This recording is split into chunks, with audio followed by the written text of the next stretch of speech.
Hi friends, ఈరోజు మన క్లాస్లో మన ఛానల్లో ఈ ఇంజనీరింగ్ డ్రాయింగ్ సంబంధించి మోస్ట్గా రెగ్యులర్గా స్టూడెంట్స్ చేసే మిస్టేక్స్ ఏంటిదో ఈరోజు మనం డిస్కస్ చేసుకుందాం మన క్లాస్లో.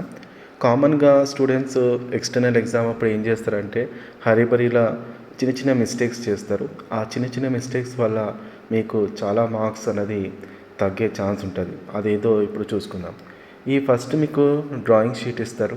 ఆ డ్రాయింగ్ షీట్లో మీరు 5 డ్రాయింగ్స్ వేయాల్సి వస్తుంది. సో 5 డ్రాయింగ్స్ అనేది కరెక్ట్ ప్లానింగ్ తోటి వేయాలి. క్వశ్చన్ నెంబర్ అనేది బార్డర్ లోపలనే వేయాలి. చాలామంది స్టూడెంట్స్ ఏం చేస్తారంటే క్వశ్చన్ నెంబర్ అనేది బార్డర్ బయట రాస్తారు. అది పెద్ద మిస్టేక్, అది అట్లా రాయొద్దు. మీరు బయట రాస్తే కన్సిడర్ చేయరు మీ ఆన్సర్ని. బార్డర్ లోపలనే రాయాలి. ఇంకా ఇచ్చిన షీట్లో ఫస్ట్ మీరు ప్లాన్ చేసుకోవాలి. సైజ్ ఆఫ్ డ్రాయింగ్ ఒక సైజుని బట్టి మీరు స్టార్ట్ చేయాలి. ఇంకా ఫస్ట్ చిన్నగా రఫ్ డ్రాయింగ్ అనేది మీరు డ్రా చేసుకోవాలి. మీకు చిన్న బుక్లెట్ కూడా ఇస్తారు. ఆ బుక్లెట్లో రఫ్ డ్రాయింగ్ డ్రా చేసుకొని అది చూసుకుంటా మీరు మెయిన్ ఆన్సర్ షీట్లో డ్రా చేసుకుంటే మీకు టైం కూడా సేవ్ అవుతుంది.